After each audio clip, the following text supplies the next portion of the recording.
Hi everyone. Please sit back and enjoy 1.5 hours of my previous collections. And as always, please hit that like and subscribe button as it really helps out. Enjoy.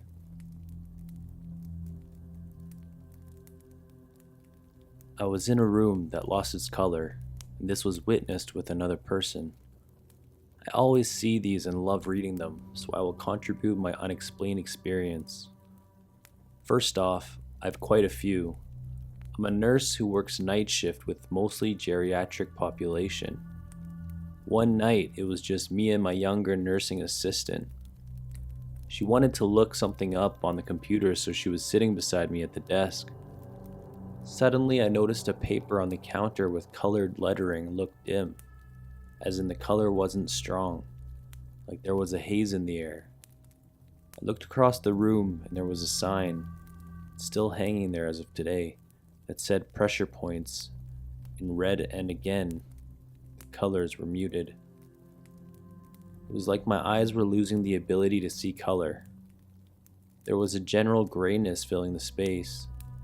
Not like a shape, just everything appeared muted and colors were dim.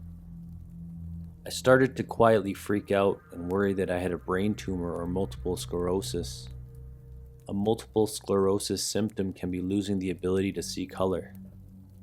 I didn't say anything though because, well, I didn't want her to think I was crazy. Suddenly Tara, the nursing assistant, looked up and out to the hallway and said, "Do you notice that the hallway looks gray?" I was immediately relieved because that meant I wasn't suffering some mysterious disorder because she saw grayness too. We watched this grayness that seemed to saturate not only the hallway but our entire surroundings. Then seemed to begin to concentrate in the hallway and near the ceiling as we watched as it slowly disappeared.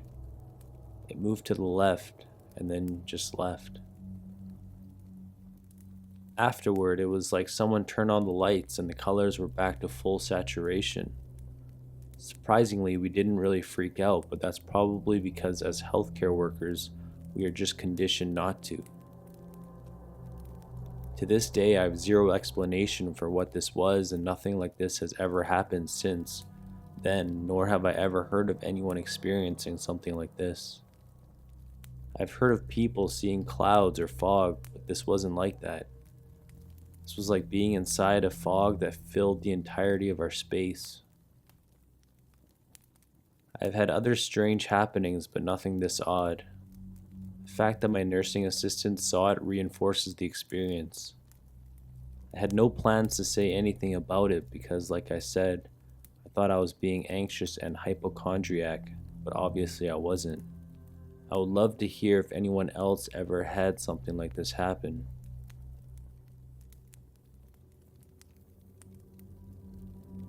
My family owns a cottage on the lake. This lake had a cottage on it 80 years ago where 3 teenage girls died when it burned down. My grandmother was at her cottage at the time and heard the screams from across the lake. Every year around the date, early August I believe, she could still hear the screams. Whatever, that was just a form of PTSD, right? Wrong. My father, who wasn't even born when the fire happened, started hearing the screams when he was young. Out of 4 kids, he was the only one to hear them.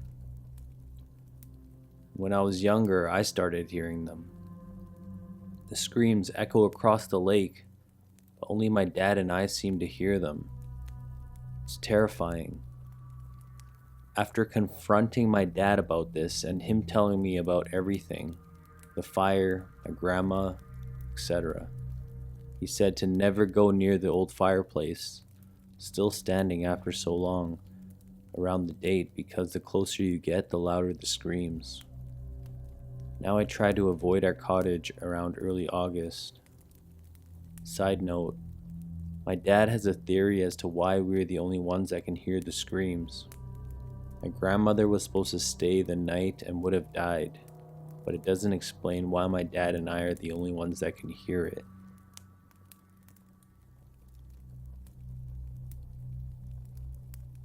Hopefully this won't get buried. So almost 3 years ago, I was on a holiday with my family and significant other and staying at my childhood home. That place has always been creepy, but nothing really scary has happened to me. My older brother was usually the victim. This night I wake up at around 2 or 3 a.m. needing to pee. I was very comfortable cuddling my significant other though, so I tried to just ignore it and fall back asleep. Like half an hour goes by and I don't feel sleepy anymore and seriously need the bathroom. So I sit up and peek around to find my slippers, and I almost pissed myself when I saw this weird ass person lying in fetal position on the fucking floor. Like it was black, way darker than normal black, even though it was under this rectangle of light that came from the hallway. Then I proceeded to cry. Felt so scared all of a sudden, it woke my significant other up, who then had to console me until daylight. The next day there was nothing on the floor, but I was still extremely creeped out. Since then I've only slept there once, and only with the lights on. It's been over 2 years since I last stepped a foot in my childhood bedroom, and I'm not planning on doing so anytime soon. That's just one, but here's so many things that happen there I don't like to spend much time there anymore. Okay, so here's one of my brothers. When he was 20, we moved to another city, so he was living on his own. He often had friends around because he found this house creepy. One night, 3 of his friends were there and they were playing on the PlayStation. They were sitting on a futon with their feet on the coffee table, and they took a break to chat about whatever. Then one of this guy's legs moves forward, as if someone was pulling him. Poor guy was almost crying, and he went home shortly afterwards. The others stayed, but they didn't sleep at all. Another time, my brother was cleaning up a bit, and he was stacking up the dishes. An ashtray that was on the counter exploded out of nowhere. He wasn't smoking. That might have been an explanation though.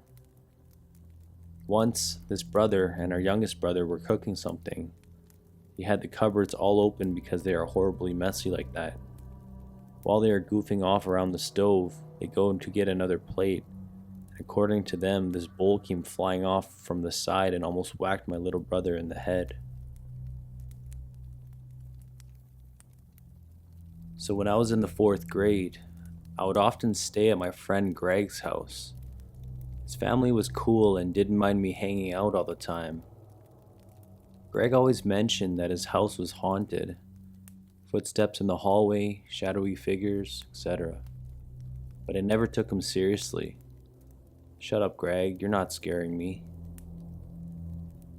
One night, we decided to sneak out and wrap toilet paper on our friend's house down the street. We thought we were badasses. We waited till about 3 a.m., stole a roll of toilet paper from the bathroom, and silently left out the front door. We were gone maybe 15 minutes, but we were worn out. So we went to the TV room and took our spots. He was on the pull-out couch, and I was on the floor. I was a weird kid. I preferred it. After watching TV for a bit, we decided to pass out.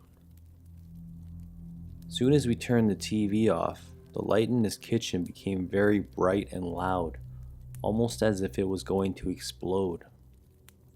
And footsteps ran from the kitchen to where we were, and I promise I'm not making this up. Couch cushion next to me depressed as if someone was sitting on it. I whispered to Greg, "What was that?" Promptly told me to shut up just as the entire sequence repeated itself. Bright light, footsteps, couch. I threw the covers over my head and somehow went to sleep. The next morning, I awoke under the covers to the sound of Greg getting in trouble. His mom noticed the last roll of toilet paper was gone. Rookie mistake on our part.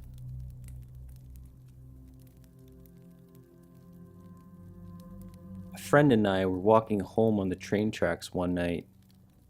It had rained the night before and there were large puddles all around.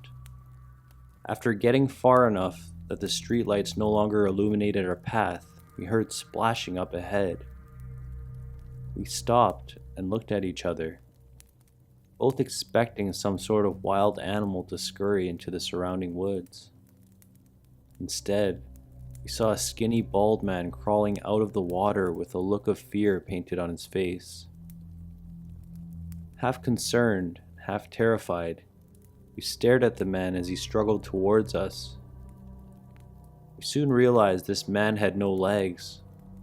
His eyes were wide and his mouth was open, seemingly screaming although no sound.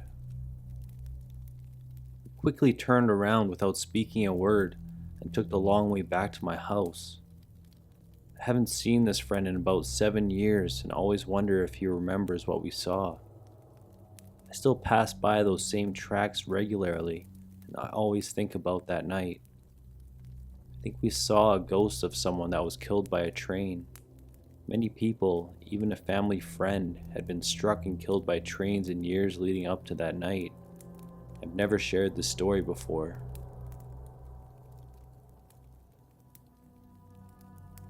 I got a few stories. If you guys dig this one, I can share an even better one that would take me a while to type out. But a couple of years ago, I was going to go up north to San Francisco by myself for the first time ever. I was really excited up until the night before. I was just sitting on the couch watching TV, feeling completely fine, and I got this sudden, terrible feeling and saw a flash of red in I guess what you'd call my mind's eye.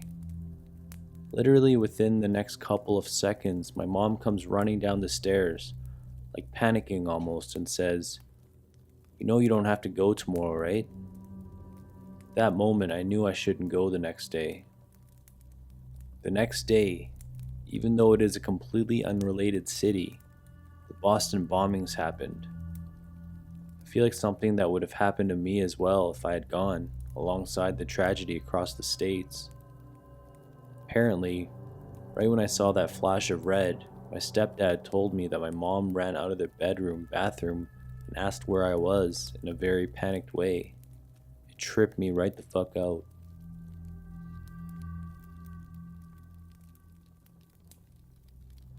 Here's some spookiness. This happened to me a few years ago.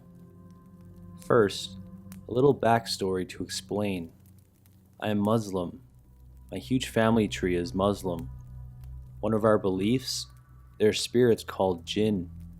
They don't inhabit the living world, but they visit. They are unseen spirits. Spooky, right? Anyway, sometimes kids can see and speak to them. Now, the story. I was visiting my cousins on my aunt's side. They have two 18-year-old boys and a 7-year-old boy. We had just come back from dinner. The little boy, we'll call him John, walked in first after his mom unlocked the house door. He turned and waved at a plant in a dark sitting room. I thought nothing of it. Later on, his siblings went into the living room to watch TV while he stayed in the sitting room. I left, but watched him from behind a door. He turns and starts talking to the plant. It's a full convo with replies in body language. Getting creeped out, I tell one of his old brothers. He tells me, and I quote, "Yeah, he does that sometimes. I woke up late at night to use the bathroom a couple times and saw him talking to the plant. Once, I walked in and asked him who he was talking to. He said a friend. When I told him to go to sleep, he turned to the plant and said, 'Bye. I'll see you tomorrow.'" Me and his brother were creeped out. Then a thought arose. What if he was talking to the plant to help it grow? I said. His brother replied, "Once he brought some candy and put it on the couch near the plant. He told me it was for his friend who sits by the plant." Me and his brother decide to move the plant for one night. We don't tell him. He wasn't even home. We find him by the couch later, put down a recorder and see what he says to his friend. Here's what John says. "Hello. I'm good. You? Why? Who moved it? But why would they? Sorry. I'll try to get it back for you. Did you like the candy? Sorry, I didn't know. I'll go ask them for the plant." He comes up to us in the other room and asks why we moved the plant. We didn't tell him that we moved the plant. No one else was around to tell him. How did he figure out that we did it?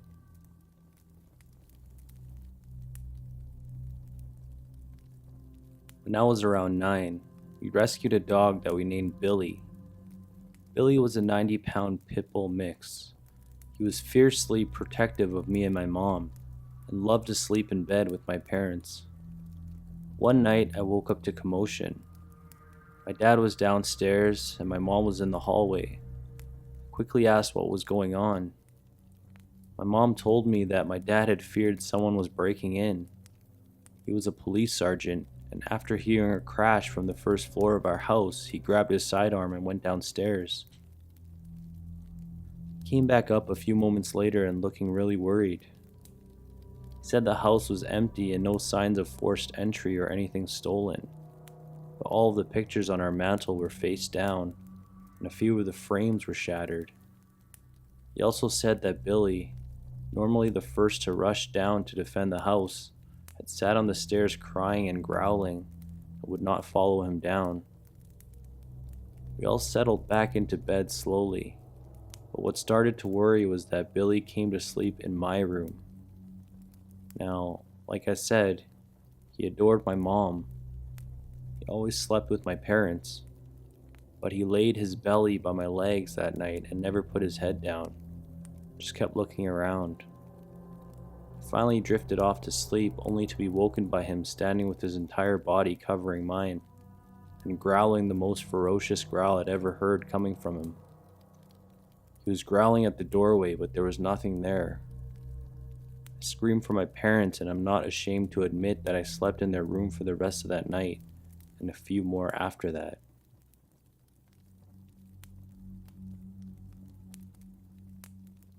When I was about 15, my family bought a 200-year-old house in the middle of nowhere that actually had a slave quarters in the backyard. We kept a lawnmower and weed eater and all our yard care stuff there. The first night we stay in the house, we come downstairs to find our front door wide open. My mother immediately claims the house is haunted and we're being told to leave. I roll my eyes and go back to my room. Then weird crap starts happening throughout the house. In my bedroom, my computer cuts in the middle of the night. My radio cuts on. About once a week, one of my electronic devices in my room would go nuts for seemingly no reason, and it was legit unnerving. Things end up opened and closed at random for seemingly no reason. At first, I suspect my little sister is playing some sort of joke, but some of the windows and crap being moved are beyond her reach, and that doesn't explain the electronics going haywire. The worst scare I ever got was when my TV, which is in the room next to me, not my bedroom, cut on at like 3 a.m. one night, and I happened to be watching MTV2 earlier in the day, and of course, the volume is up loud and they're playing some screamy Slipknot song or something, and I wake up thrashing, trying to get out of bed. My whole family comes upstairs because it disturbed them too.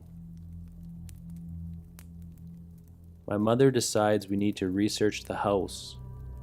Turns out, our home is listed as a historic building, and as such, it has tons of easily accessible history to it at the local library.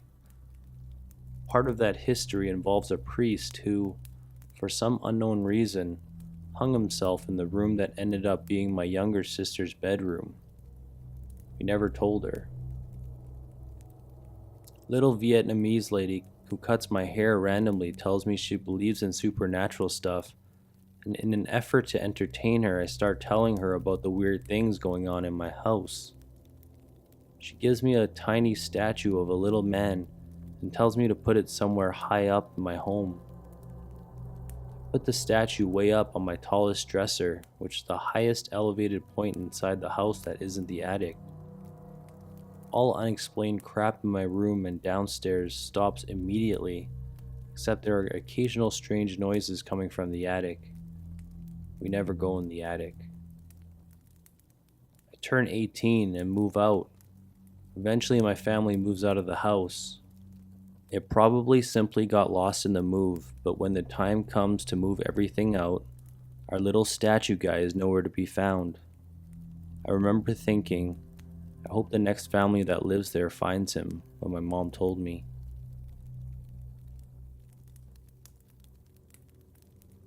Worked at a summer camp for a few summers at an all-boys program. We used radios to communicate. Now, I don't know much about radios, but these were not your everyday radios one buys at Walmart. We had a crazy radius. I'm talking miles. I could be at a hiking spot miles from camp and still be able to reach out. We are the only ones that ever use that frequency, and I don't think anyone could just hop in and talk/listen to us. One night, I woke up to static from my radio. You could make out someone saying something. This went on for a few minutes before the voice got easier to understand. I was dozing in and out of sleep with the sound on the background. My co-counselor woke me up asking if I heard that from the radio. Quickly got down, grabbed the radio, and turned on the lights. The kids in our bunk were waking up. Everyone sat in silence with the static on the background. What I heard next I'll never forget. This voice sounded like a young girl. Help me. I'm stuck.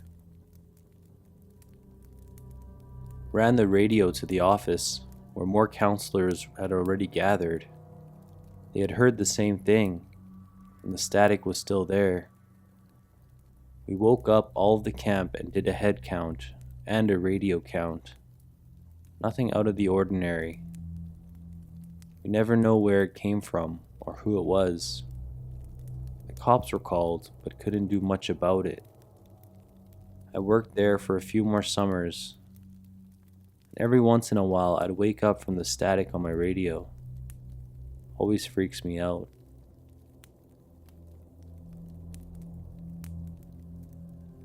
Not that creepy as a story, but pretty creepy to experience. I always sleep with the TV on, but the sound turned down pretty low. Darkness and silence don't relax me, but having the TV too loud will distract me. So I usually have it on a bar or two so it can be heard, but just barely. I've done this almost every night since I was a child. Anyway, one night, right at 3 a.m., all of a sudden my TV volume starts to increase. I wake up because of the sound and look at the TV and see the bar slowly increasing. I turn to my remote thinking my cat might be sitting on it or something and she's not near it.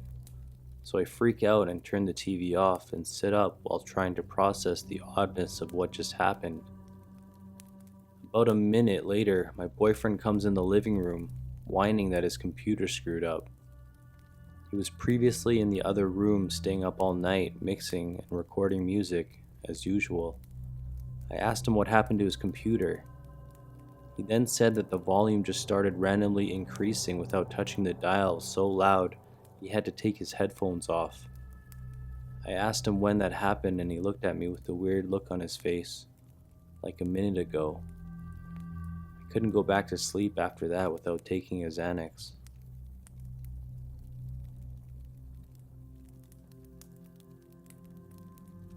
I actually have a few stories, none of them too major, just creepy things that I've seen. One time, a couple of years ago, I was taking a shower.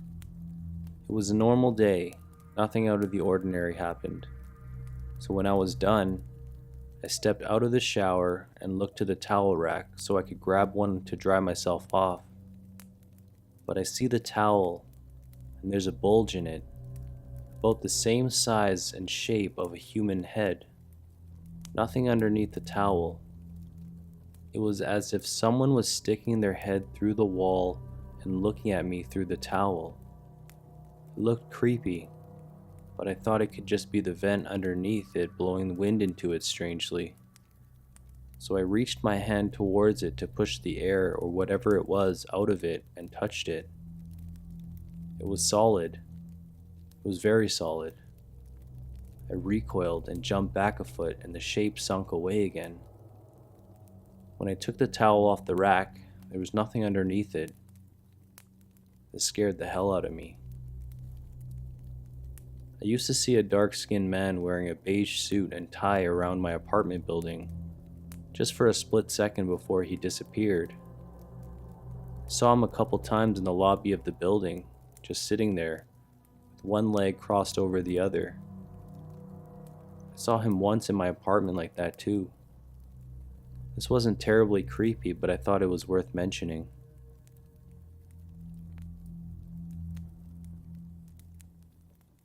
In our old house, my father went downstairs one night to use the bathroom, I think around 2 a.m. In order to reach our bathroom, you have to go through the living room, a kitchen, and then the porch, then you reach the loo. It was a pain. My dad got to the bottom of the stairs and went to open the living room door, but could hear whispering, like 2 or 3 hushed and rushed voices. But he couldn't make out what was being said. Straight away he thought burglars. So he grabbed a golf club that was in the hall and went to open the door. As he grabbed the door handle, it was red hot. It burned the shit out of his palm. Pushed the door open with his foot and the whispering stopped. Dead silence. My dad rinsed his hand under cold water, used the toilet, and went back upstairs. He showed my mother the burn. She was woken up by him shouting. She vividly remembers seeing this huge-ass pink burn, but the next morning, completely gone. Not a single mark on his palm. Nothing. For years I thought maybe they were drunk or high or some shit, but it happened to me personally too. Almost the exact same situation. I was going downstairs to get some snacks. I was up playing on DBZ Budokai all night. It was about 2 a.m. As I approached the living room door, I could vividly hear whispering voices. Male and female tones. Hushed, rapid voices which sounded like arguing. I actually thought maybe my parents were still up. I opened the door and the silence dropped. Couldn't hear a thing. I tried to turn on the lights and all 3 bulbs in the ceiling fan popped and shattered glass everywhere. I almost shit myself and I closed the door. I wasn't hungry anymore.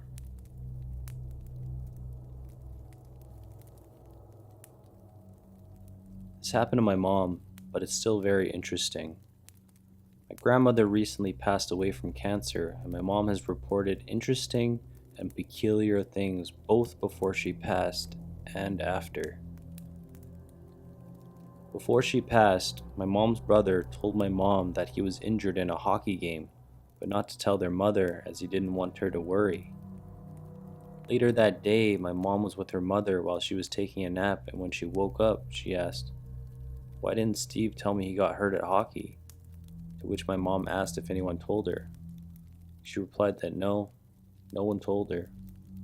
My mom asked her how she knew he was injured. My grandma looked at her and said, "Because I was with him." As for what happened after she passed, it could be mere coincidence, but it's still nice to hear. My grandmother absolutely loved John Denver. Now that she's gone, my mom told me that every time she gets into the car, the radio station she listens to plays a John Denver song.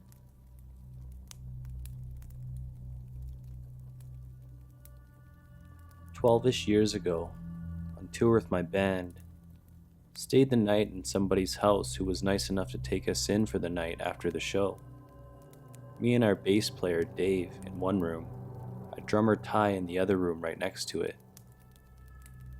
I woke up at like 1 and couldn't sleep. At about 2, Dave started talking to himself in his sleep.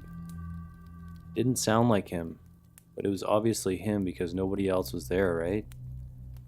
I ignored it at first, but it got annoying and was making it harder to fall asleep. So, Dave, you're talking in your... Dave says, huh? I'm wide awake. What are you talking about? I haven't been able to sleep. I've just been laying here for a while. I swear I heard someone talking, like an entire conversation. It's not like I just woke up and was in some sort of half-weird dream state. I was awake for a while before this. It really freaked me out. I had to turn on the light and calm down a bit. We even went and got Ty because he was a few years older and I thought he might calm me down. Eventually went to sleep. The next morning, we get in the van and head to the next town. As we're pulling out of the driveway, Ty tells me that he didn't say anything last night because he didn't want me to freak out more. But when we woke him up, he saw something strange. When he went to bed, the door to the attic was in his room and it wouldn't stay shut, just the way it was hung. He took a heavy space heater and put it in front of the door to keep it closed. And then he went to bed. When we woke him up, it had been moved and the attic door was wide open.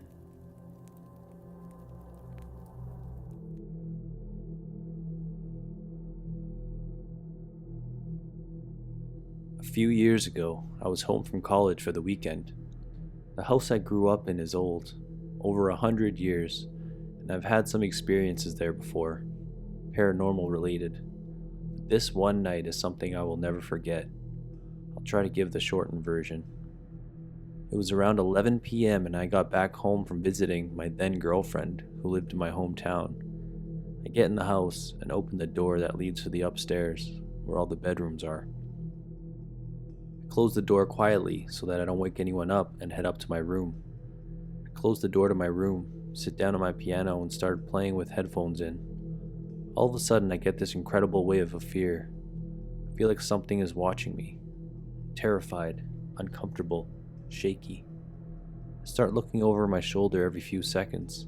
Then I finally decide to just stop playing the piano and go to bed. I turn the lights out, get in bed, and after a few minutes, slam.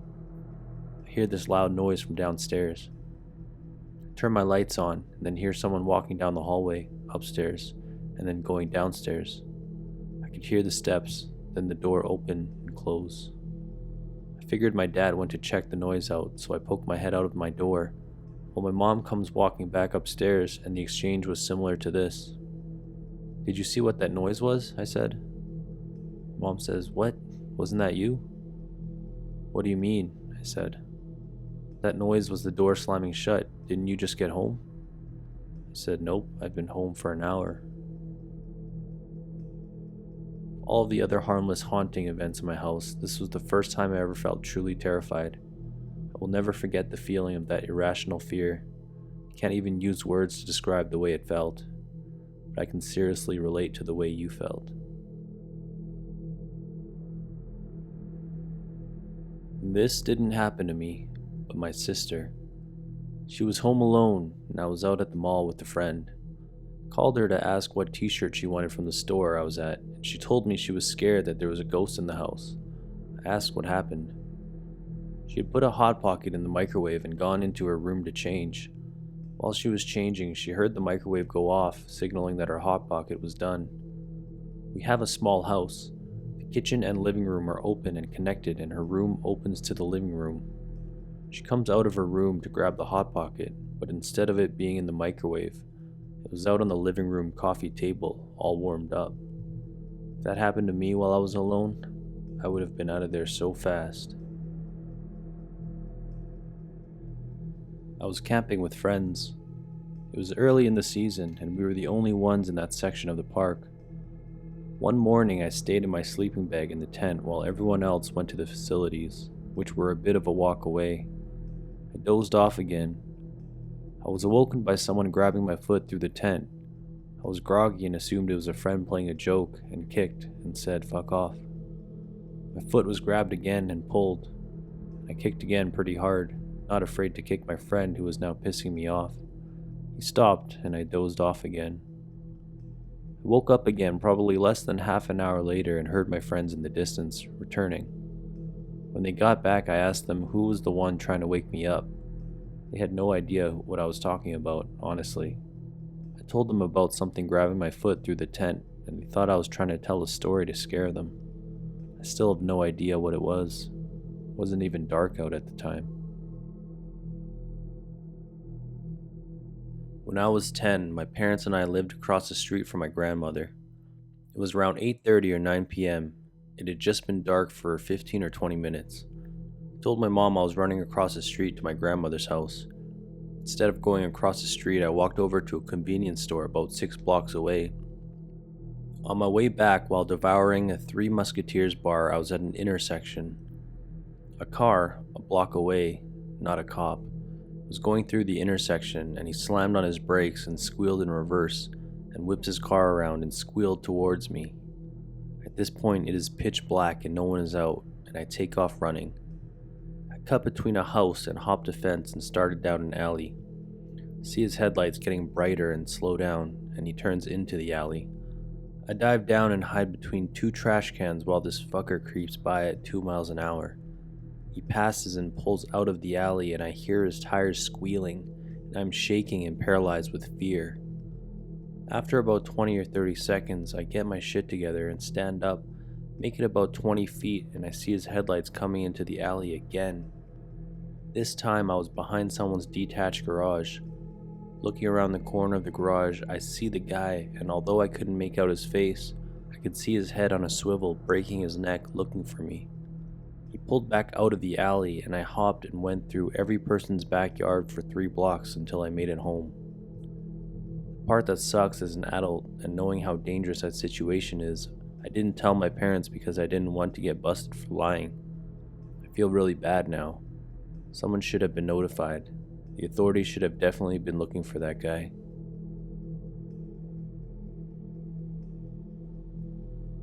My cousin and I went to Dallas together, but he had to stay an extra day for work, so I came back to his house on my own.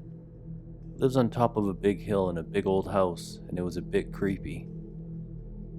I was just lounging around when I hear what sounded like some heavy footsteps running a few steps and suddenly stopping.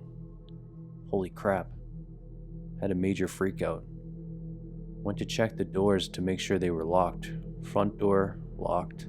Side door, locked. Back door. Oh my god. Not only unlocked, but slightly open. I decided to go through the house and found nothing. Closets, under the beds, everywhere. I don't see anything out of the ordinary. Footsteps continued every once in a while. I was pretty sure I was going to die that night, but I didn't.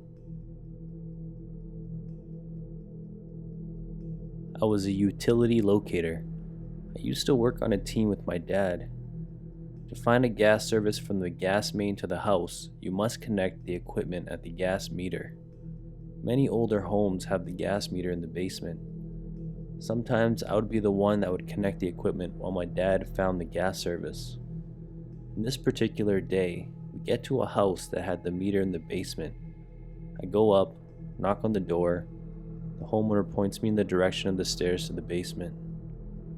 I go down and I see the gas meter in the corner with 2 walls built around it, making it a closet with no door. Behind the gas meter is the old crawl space halfway up the cinder block wall. No lights in the crawl space. As I step into the closet area, I hear what I can only describe as a demonic growl come from the crawl space. I step out and call my dad. Not wanting to sound spooked, I just say I need a flashlight. He hung up. I stood outside the doorway and just reached in to hook up the equipment. My dad comes down the stairs with a flashlight. As he steps through the door to see if I got it in the dark, that same demonic growl comes from the crawl space. He about knocked me over trying to get back. He hands me the flashlight and goes back outside.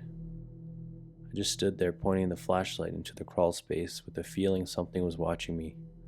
He calls and says he's done. I grabbed the equipment as quickly as possible, and got the fuck out. Don't know what it was, but it wasn't a dog or raccoon or anything I've ever heard before or since.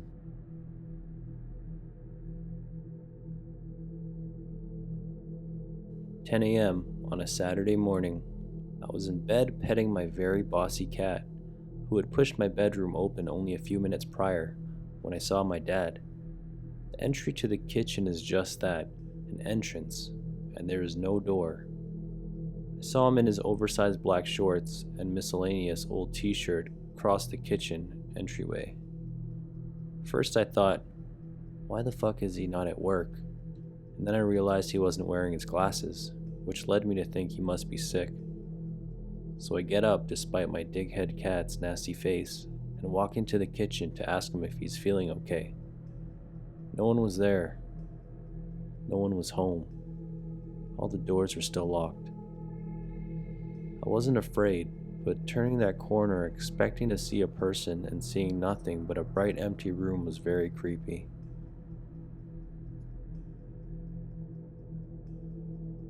I was home alone once at the age of 7-ish. Swear I hear somebody calling my name, over and over. I was freaked out because I knew I was home alone, and yet I kept hearing it. Just faintly, like an echo of a whisper. It gnawed at my sanity and I was truly scared. Next day I find out my grandpa had been riding over to my house on his four-wheeler and fallen off, breaking his hip. Knowing I was the only person home, he called my name all day. Gramps wasn't discovered until late that night when my parents came home. To this day, I haven't told anyone that I heard him all along. Moral: if you think you're hearing your name being called, don't ignore it. Somebody might need help. That's a lot more likely than a phantom whispering in your ear. Thought I was hearing voices. Was scared all day. Turned out to be my grandpa calling for help. When I was younger, about 7, I was home alone and I heard the door open. My parents had gone out to celebrate a birthday with a few friends, and I wasn't allowed to go. The older sisters were at a sleepover. I assumed it was my parents getting home and I ran to the door, but nobody was in the house after a thorough search. I then heard the back door to the house open and a man yell, "Hurry, get the hell out!" I really didn't understand what was going on at the moment, so I just closed the doors and locked them. After my parents got home, my mom and dad accused me of taking their money they had stashed away and asking me what I did with a few different things. After I told them what happened, they didn't believe me until they saw that the hallway downstairs leading to our back door had muddy boot prints. They called the cops and freaked out. I live in a small house next to my father's home, which is in the middle of the woods in Norway. Even though I'm 18 years old, it can be quite scary being completely alone sometimes, especially after dark. This incident happened some time ago, about 1 year or so. It was well over midnight and I was just about to go to sleep, eyelids closed. I'd been lying in bed for a while. Unfortunately, there was no sleep to come because I suddenly heard an ominous scream outside. It was extremely loud. It almost sounded like it was directly over my house. It was indescribably scary. The scream was something straight out of a horror movie, like a blend between an animal and a human in pain. The freakiest part was that I could hear the sound moving through the air above me from one point to another. Believe me, it was as fast as lightning and gone before I knew it. The suddenness scared me shitless. It was so unexpected. I stayed up all night with the lights on. The day after the incident, I spoke to my father about it. It turned out that he had heard it too. He even rushed to the window to see what was going on outside. None of us have a clue of what the hell that scream was about. There was some kind of relief knowing that I wasn't the only one experiencing it. We even joked about it being a witch flying through the air. But all jokes and speculations aside, I hope I never hear something like that ever again. I still have trouble sleeping sometimes.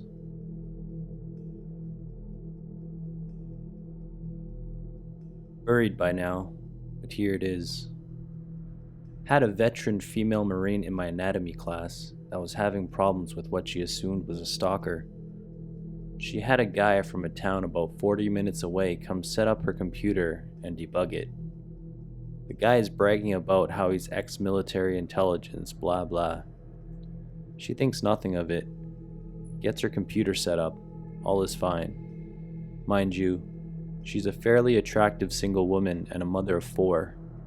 Her house is huge and has a pretty good alarm system installed, including a motion sensor camera. The alarm system also gives her updated lists of which doors have been opened and the times.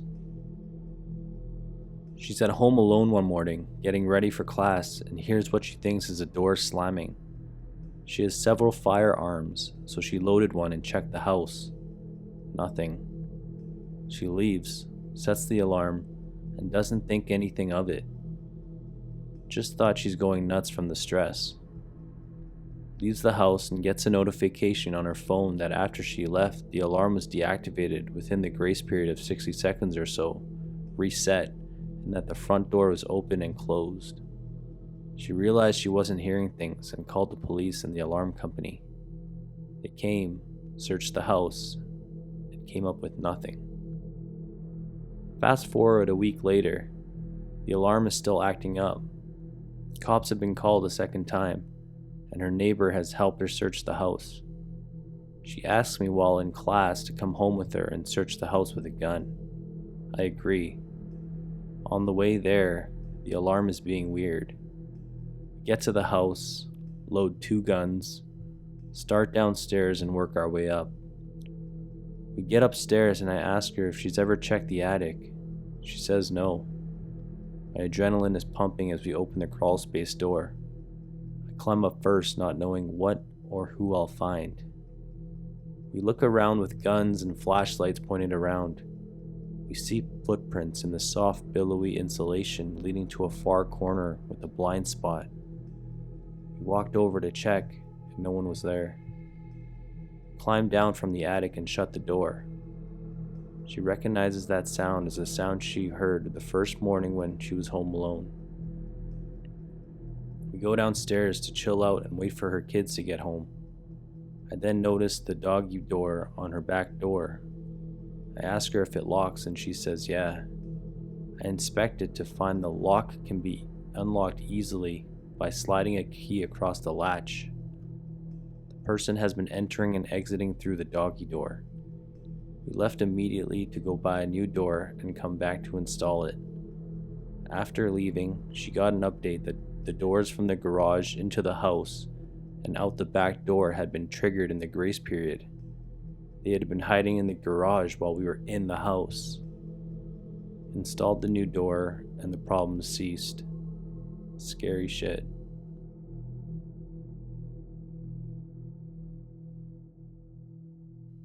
I was 18 at the time and I recently got a new job working in an old Freemason bar.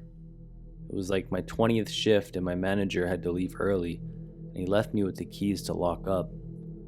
I locked all the doors and went around turning off all the lights upstairs and went back to the bar to cash up. While I'm cashing up, I hear a massive crash in the kitchen, so I go and investigate and nothing seemed out of the order. I went back to the bar and see 2 gentlemen sitting at the bar. I was a little taken aback to see them, but I thought nothing of it and poured them both a drink. I then bent down to clean the glasses out of the glass cleaning machine, and when I come back up, the gentlemen had disappeared, but their beers remained untouched in their glasses.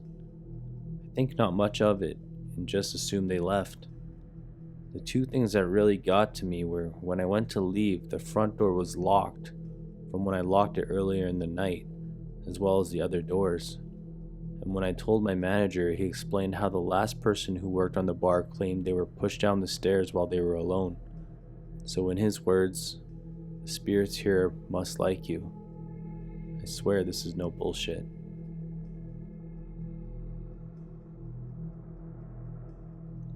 It was 2 a.m. and I was bored. So I went out to this park a bit out of town to go biking.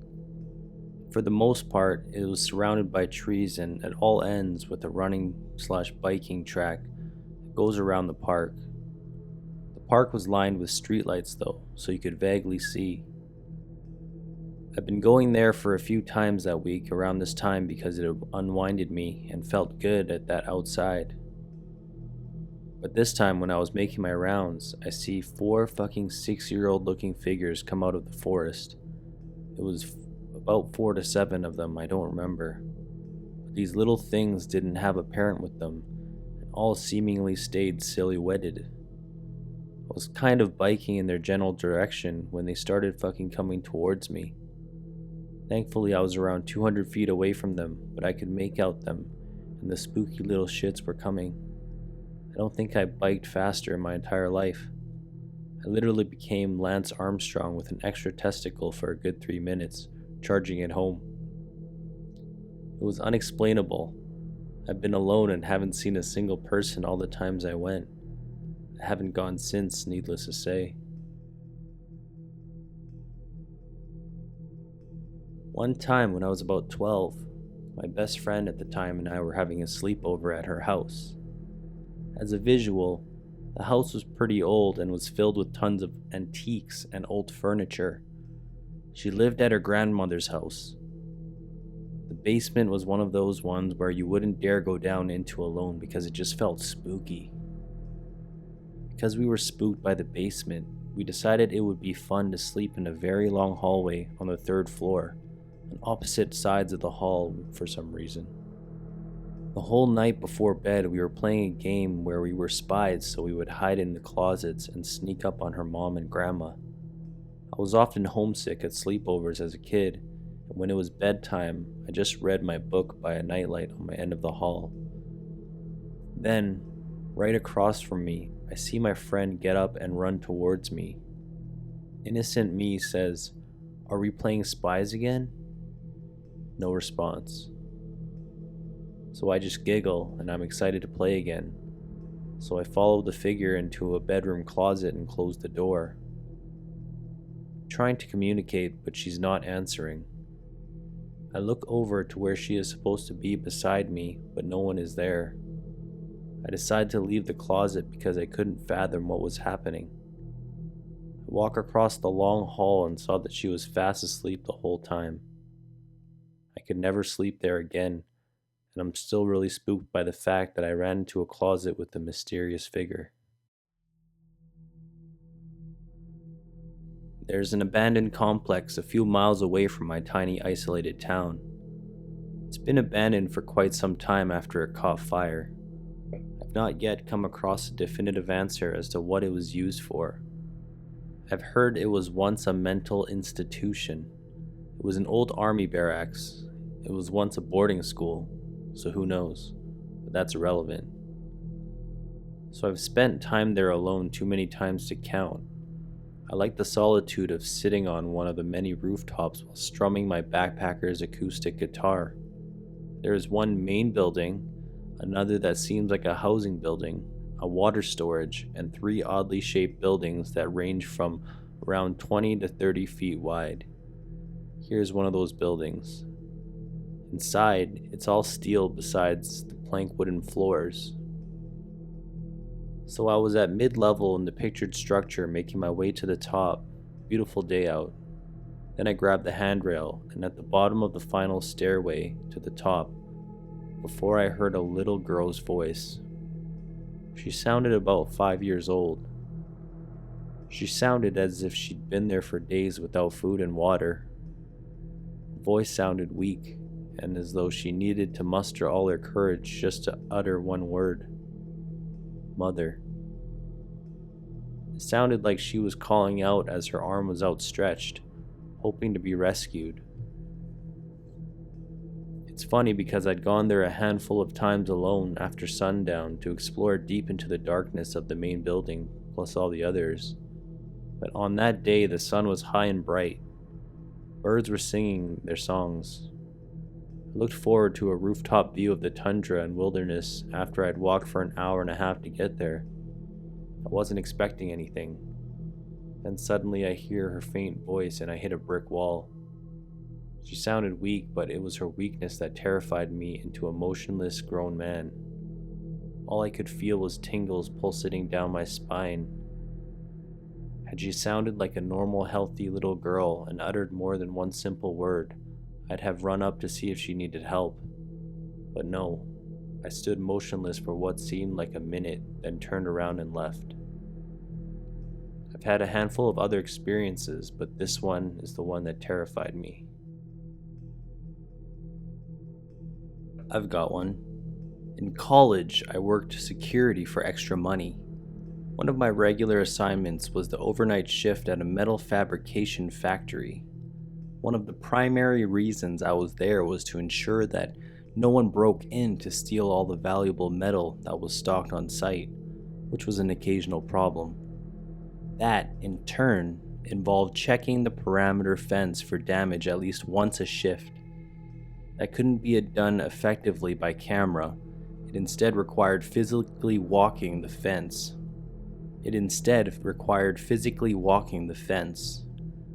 So it was that one night I was walking the perimeter fence in the middle of a thunderstorm.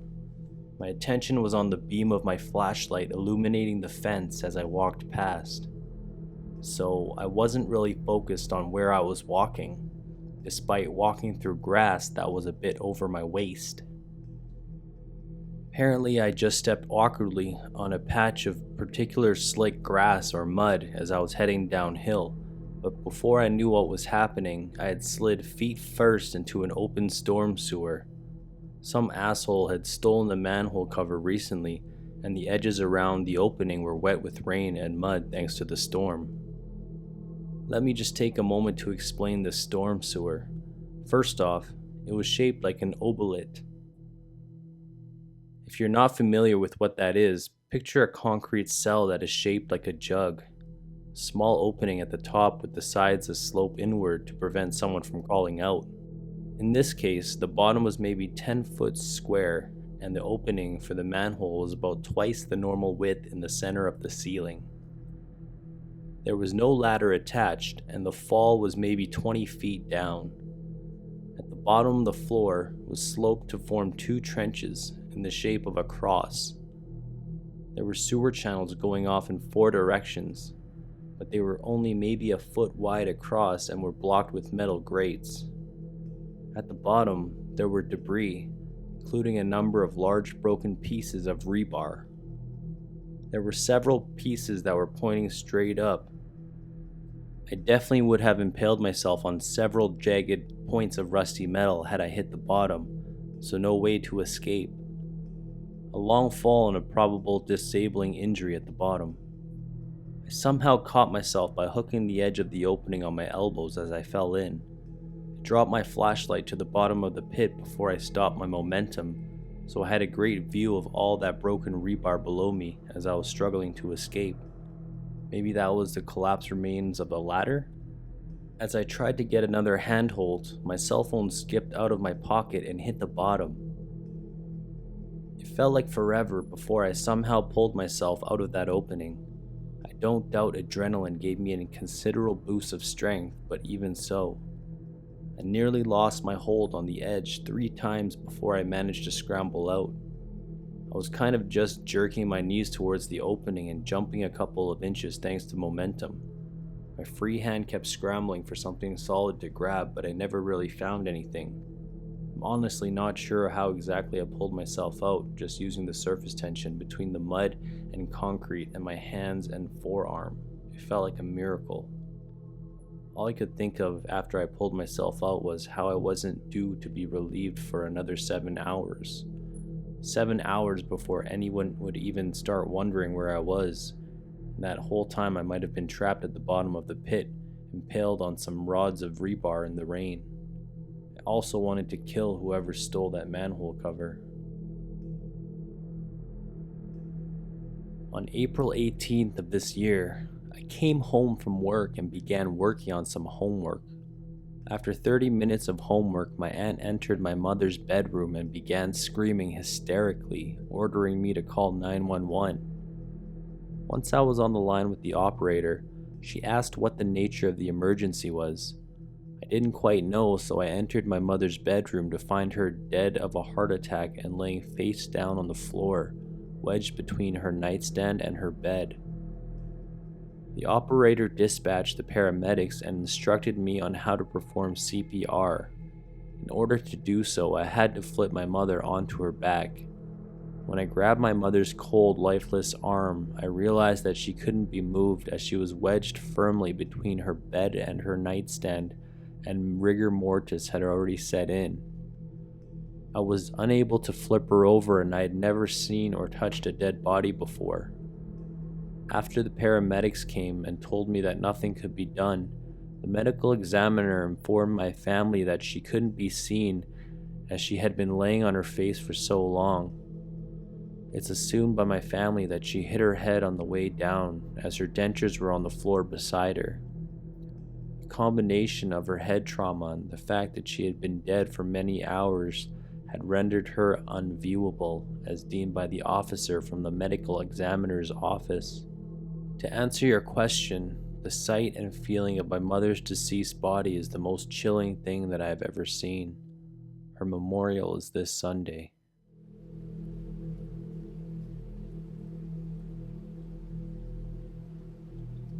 Was spending the night at a friend's house as a kid, around 12 to 13. Parents were home, so we decided to go out, do some ding-dong ditching, get in some young antsy debauchery. Get home, and it's around 1 or 2 in the morning. Cue a ringing of the doorbell. Naturally, we think it's the cops or a pissed-off neighbor. A friend had a small window that looked out onto the front porch, so you couldn't really see into from the outside, so we took a peek at who was calling at such a late hour. Standing at the door was an old woman in a dress and a young boy in a weird newsy outfit. Both were dressed extremely out of period, as this was the 90s. My friend had never seen either in the neighborhood before. We duck because we're a bit freaked. Look again no less than 10 seconds later, and they're both gone. Nobody on the street walking away, no cars driving away. They were just gone without a trace. We did not sleep well.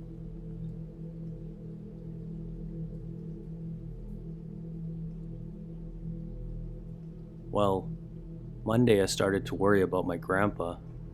The moment of worry passed, and I went about my day. Later on, I posted an article about automated lawnmowers, saying that my grandpa would love this, since taking care of his yard was his hobby. Literally right after I hit share, my dad calls me. We all know this feeling. It's that drop in your stomach when you know something terrible has happened, or it's about to. The feeling that your world has changed and there's nothing you can do. Anyways, he tells me that my grandpa was rushed to the hospital with a bladder infection followed by several heart attacks, but he's still alive. I didn't think anything about worrying earlier, at least until I woke up the next morning. My dream that night was what made it click in my head, I guess. In the dream, I was sitting in my grandpa's shed watching something, and he sits down next to me. Without any pretense, he starts talking. The next few weeks are going to be hard, and they will test you. Don't worry about me. In a few hours, I won't have any use for it.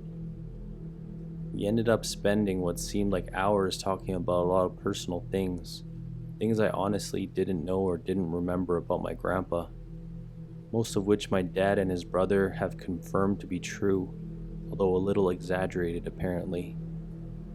Grandpa didn't die until around noon on Tuesday, pretty much just a few hours, 3-hour time difference after my dream. I'm not religious, nor will I be, but for fuck's sake, what the fuck? I know the subconscious mind can do things like this, but some of the details he told me about his life are things I wasn't even there for, or even alive for.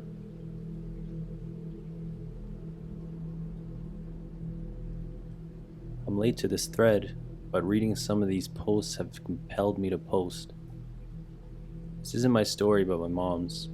She is an extremely rational person, but this event caused her to have such severe panic attacks that she had to return and live with her parents for 6 months.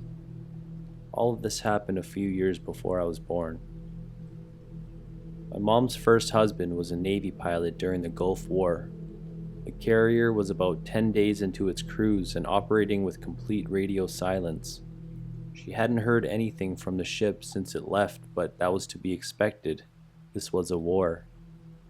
On that night, about 10 days into the cruise, my mom woke up suddenly in the middle of the night. She saw her husband standing in the room. It wasn't in ethereal form either. He appeared solid and utterly the same. The only thing different about him was that his head was shaved. He only had one thing to say: goodbye. This whole experience startled my mom and she couldn't go back to sleep. She went to the kitchen to get some water when the doorbell rang. All military wives know what the late night doorbell means. Her husband had suffered a massive heart attack and died aboard the carrier. She was grief-ridden, but reasoned that the apparition had been a hallucination born of the stress of having a spouse deployed.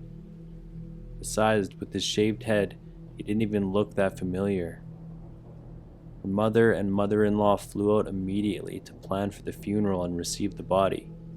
She stayed strong until the first viewing of the body. Her lifeless husband was bald.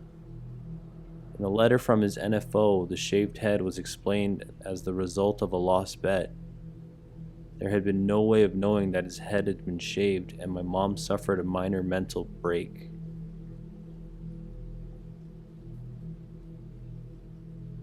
I have a very strong danger sense that's been proven terrifyingly correct both times I've had it. The first was when I was in high school training for cross country. I would usually run by this lake near my house, but one day I was close and got a very strong no feeling. It was like fighting against a very strong animal instinct to go any closer. I turned right around and went back to my house. When my mom commented on how short my run is, I explained to her what had happened, and she seemed alarmed, wondering if I'd had some sort of panic attack. A few days later, police found a body in the lake. The more recent example was when I was riding the DC Metro with my partner sometime last year. We were on the orange line and needed to get off at a stop that was also on the silver line. We're on the train when all of a sudden I get this very strong sense again. I told my partner about it, and though at first he was skeptical, he trusted me and we switched lines. Later, we found out there was a stabbing on the orange line that same night.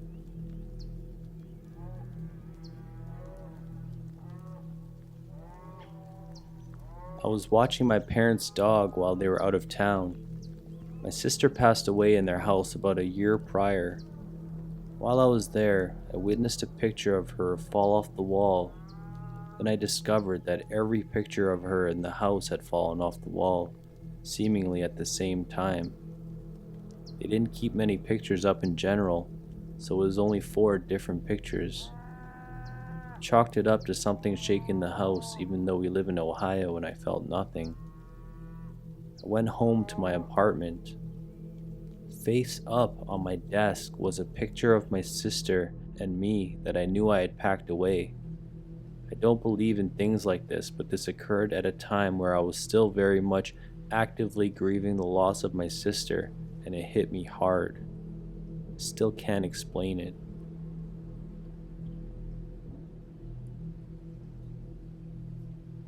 My mom passed when I was 7. Flash forward to middle school. We were at this band clinic thing at my mom's old high school. Each school prepared their own piece with their bands, and then we got all the same piece to do together, if that makes sense. Anyways, we were waiting around to get back on stage to play with everyone, and we were just chatting away as a group. I looked over, and at the back of the room was a woman who looked identical to my mom. Same red hair, glasses, height, everything. I caught her looking at me a few times and smiling at me. Turned to some friends about it, and by the time I looked back, she was gone, and I didn't see her after that. Also, I graduated with a French award from high school. I did my walk across the stage, obligatory photo with my department head, who I'm close with, looking out at the crowd. 3 rows behind my dad, stepmom, and aunt, I saw the same lady from before. Super eerie, but also kinda nice.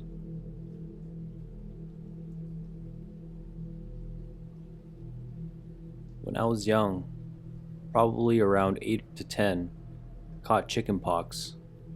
I woke up in the middle of the night one night and called for my mom, because little kids can't do shit for themselves when they're sick. A woman came into my bedroom and sat on my bed and stroked my hair until I fell asleep. For whatever reason, I thought it was my grandmother, but she was dressed funny. When I woke up the next morning, I went downstairs for breakfast and asked where my grandma was. And naturally, my mom told me that she was at her house, like she always was. I told my mom she'd been in my room the night before. My mom laughed and said that I'd just been dreaming. However, my aunt, who tended to believe that sort of thing more, was babysitting me that day. The upside of chickenpox meant there was no school for me, and I told her the story. She asked me to describe the weird outfit, and it was the nurse's outfit from the 50s to early 60s. My family knew the previous owners of the house. The wife was a nurse in the 50s and had died a few months previously. Can I say with 100% certainty that I had an encounter with the spirit? No, but it was certainly a spooky coincidence.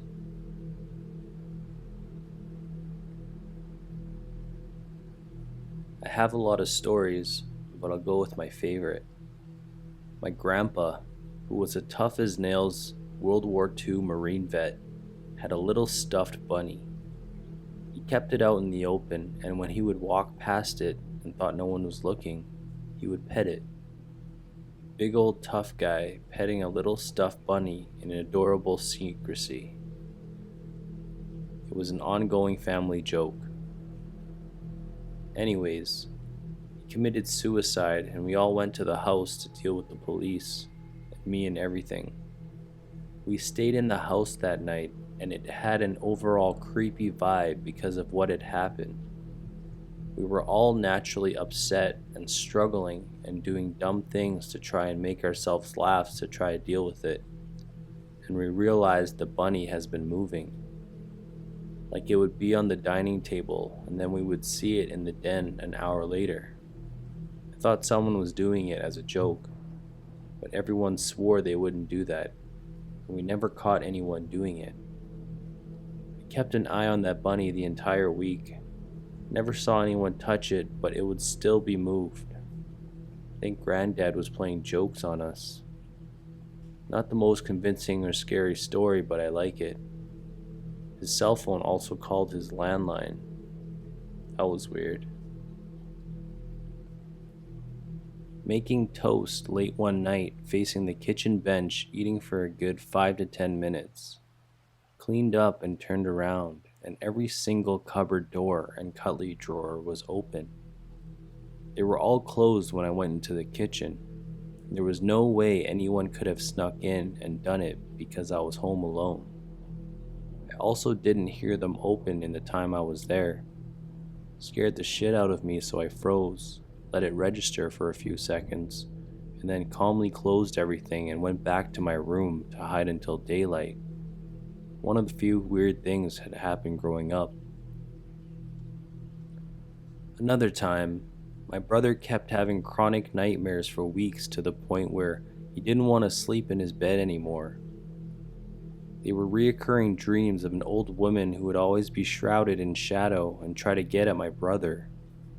One night, I decided to sleep in that bed and had one of the freakiest dreams I've ever had. The woman my brother had been having nightmares about slid up through the gap between the wall and the bed and was trying to grab and pull me off the bed. Woke up sweating and yelling.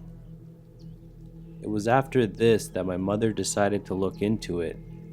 The nightmares started a week or so after buying the mattress secondhand, and my mother found out that some of the previous owners was an old woman who had apparently died on the mattress. Safe to say we got it the fuck out of the house because that shit was way too spooky for my family. We should have burnt it. Somewhere out in the mountains near Mammoth, California, as a kid, my dad, myself, and a few family friends were out gazing at the stars. Being as I was from LA, I think it was the first time I'd ever seen the stars without light pollution, so was fascinated. Pointed out to a cluster of 3 stars and said, "Hey look, it's Orion's belt." My father corrected me and showed me that Orion's belt was elsewhere, so I asked, "Well, what constellation is that then?" and pointed back to the one from before. He conceded that it did look very similar to Orion's belt, but that he couldn't tell what it actually was. A little while later, what appeared to be the middle star of the 3 started moving, quickly. It zigzagged through the sky for several seconds before its brightness intensified, and then just like that, it disappeared. To this day, the only thing I can think of that it could possibly be was some kind of experimental drone. But this was in the early 90s, and I'm not sure drones existed back then. And if it was a drone, it must have been a damned advanced one because it stood still for long enough that myself and several adults nearby all thought it was a star. Anyway, kind of boring story I guess, but that's the only thing I've ever seen in my life that I really can't explain scientifically.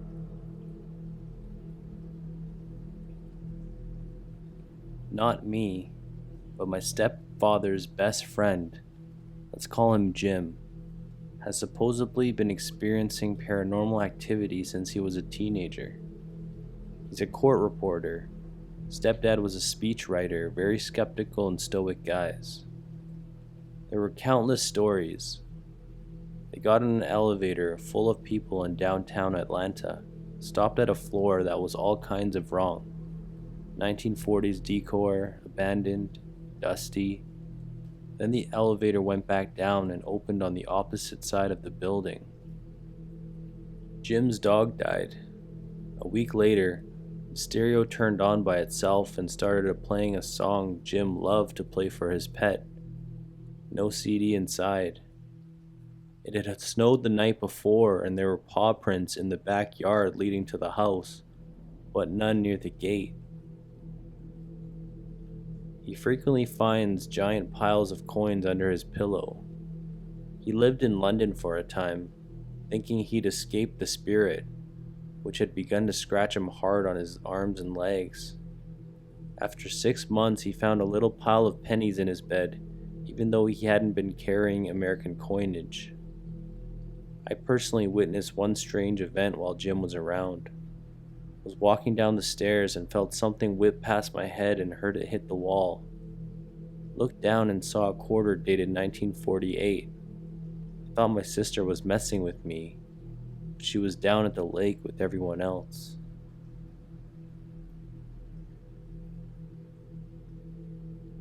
You should know that I consider myself to be a very rational person. I'm not superstitious, and I don't believe in psychic powers or the supernatural. My best friend, Travis, and I used to play guitars together almost every day. That's not important now, but it will be later. One day we decided to go to the beach with our girlfriends and take some mushrooms. After a little while, when the mushrooms were kicking in, Travis said that he wanted to wander off alone, so I stayed with our girlfriends. We all had a great time. As the sun began to set, Travis's girlfriend asked me, "Where's Travis?" None of us knew where he was, but I could hear him playing the guitar, so I suggested that we follow the sound of the music until we got to him. The girls told me that I must have really good hearing because they couldn't hear anything. I said, "Well, I can definitely hear it, so just follow me." Now here's the strange part. I followed the sound for several minutes into the forest and went directly to him. But when we reached him, he did not have a guitar. and I realized that we had left our guitars at home. Still have no idea how that happened. I lived in a haunted house with 3 roommates. They lived there for a couple of weeks before I did, and swore up and down that a young woman was haunting the house. One of them said they had some incense manually extinguished when they weren't home. Another one said they were feeling around in the dark looking for a light switch and felt the hair on top of someone's head. Someone that wasn't there when the light came on. I, being a good and proper atheist and knowing my roommates were kind of potheads, thought it was all bollocks and that they were paranoid. A month or so after I moved in, I was laying in bed when I heard a girl crying in the hallway. 2 of my roommates were girls, so I got up to do the requisite investigating and counseling. I opened my door to see who it was, only to discover that I was the only person home at that time. Still not a major believer in the supernatural, but I won't rule anything out now.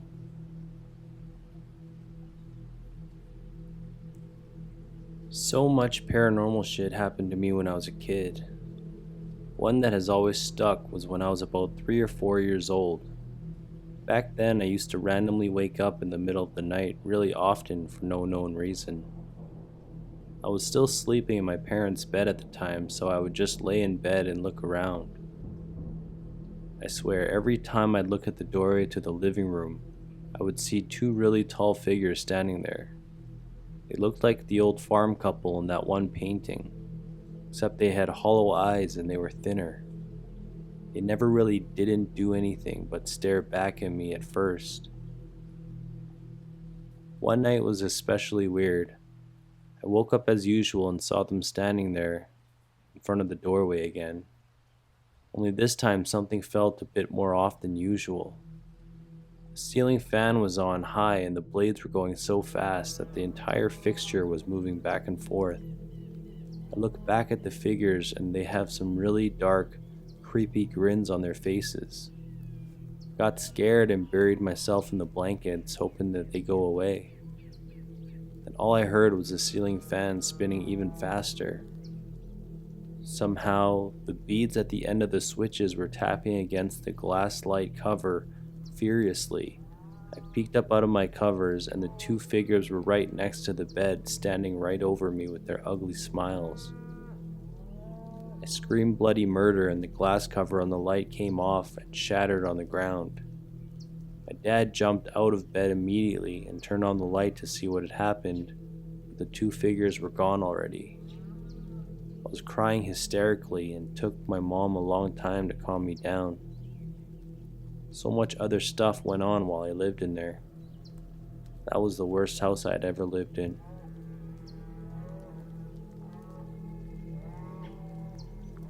I was staying at a hotel while visiting family. I ran back up to our suite to grab something before heading out to dinner. I noticed my brows were a little off, so I grabbed my eyebrow brush to touch them up, as well as a lip gloss to apply. I sat the brush on top of the chest of the drawers next to the TV stand that sat on the chest. Standing right next to the chest, in front of a mirror on the wall, I applied my lip gloss. I then went to grab my eyebrow brush, but it was gone. I looked under the TV stand, on the dresser, underneath the dresser, all over where I knew I had left it over the course of about 2 minutes. As I finally checked again under the TV, I heard it drop on the carpet like something had fallen, and there, in the middle of the floor, at least 4 feet away from the dresser, was my brush. No idea how it got there or how I heard it drop as I was looking for it. Several seconds later, I noticed it was missing from where I'd put it. There's no way it would have ended up in that spot from where I set it, and I heard it drop after I saw it was gone from where I put it. This seems like a dumb story, but I slept with the lights on regardless.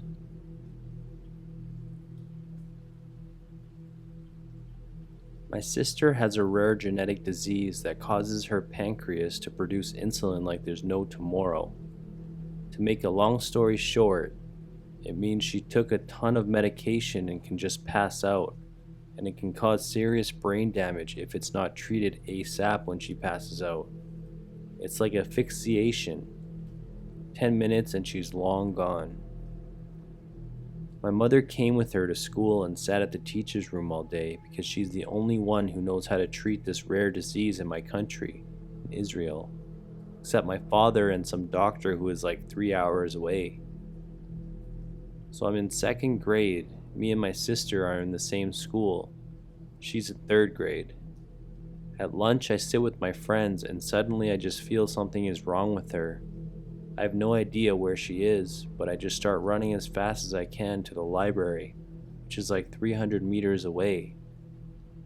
I then find my sis at the library unconscious. My mother saw me running like a madman and came to see what's up. She came right after I arrived and treated her. I literally had no way of knowing that she passed out. It wasn't in line of sight or anything. It's not like I might have just started running randomly and happened to find her. I didn't finish my lunch, and I was, and still am, a fat ass. I didn't ever run unless I really had to.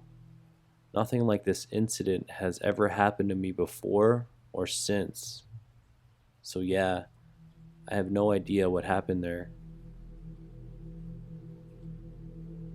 As a funeral director's son, I spent a lot of time wandering funeral homes. As a result, I'm rather numb to the whole haunted house shtick, and I'm not terribly bothered by bodies unless I know or knew them personally. I spent many weekends playing on my N64 in the office of the crematorium while my dad burned a few bodies for a spare shift. Anyways, point of the thread. Despite the abundance of death, my family and I only really had one encounter with the paranormal. I was maybe 7. Some knobhead had lost his keys, so my dad was called to lock up the building. We went with him with the idea of going to the movies afterwards. I'm wandering around. My dad's off checking lights and alarms and whatnot. My mom is looking around the viewing rooms. She liked the picture collages they'd make of the deceased for the family to stand around and reminisce about. I hear my dad say, "All right, let's go." I meet them in a hallway connecting the main viewing rooms near the entrance, and my mom asks, "Is anyone else here?" Employee's name might still be here, but I thought they had left as we arrived. Why? Employee's name, who I forget, was a young woman. Well, I was in the main hall and I saw an old man walk across the other end of the hall from room 5 to 6. Oh, that's Jerry. People see him sometime. Apparently this funeral home was haunted by an old man named Jerry. Not sure why the name. Dad says no one recognized him. It's just a name they picked. He liked to stroll the halls, turn lights back on after they had locked up for the night, and flutter flowers without a breeze of wind. Dad said he might have been waiting around for us to leave so he could fuck up with the lights my dad had just made sure were off. I lived with my boyfriend and his parents for a while in high school. All kinds of creepy shit happened in that house. By far the creepiest happened once when I was alone getting ready for work. I went to the basement to get my uniform out of the dryer. I looked up in time to see an empty rifle case swinging rapidly from a nail in the wooden rafter above. There wasn't any wind down there. I was creeped out enough by just that, but as my attention was on the rifle case, a heavy chain, I think huge links, at least 30 or so pounds, scraped across the floor as if someone picked it up and gave it a big yank. I ran out of there so fast I could have won the gold at the Olympics. Another time, I was laying in bed half asleep and half awake. I could feel my legs sliding off the side of the bed, but was too asleep to stop it. All of a sudden, my entire body was yanked off of my pillow, talking a good 6 inches downward. I chalked it up to me being asleep until the next morning my boyfriend's mom said, "I had a dream a little boy was playing cowboys and Indians with you. He wrapped your leg in rope and yanked you off your pillow." I'd forgot about being yanked until she said that. And sure enough, when I looked down, I had red marks around my lower thigh that looked distinctly like a rope burn.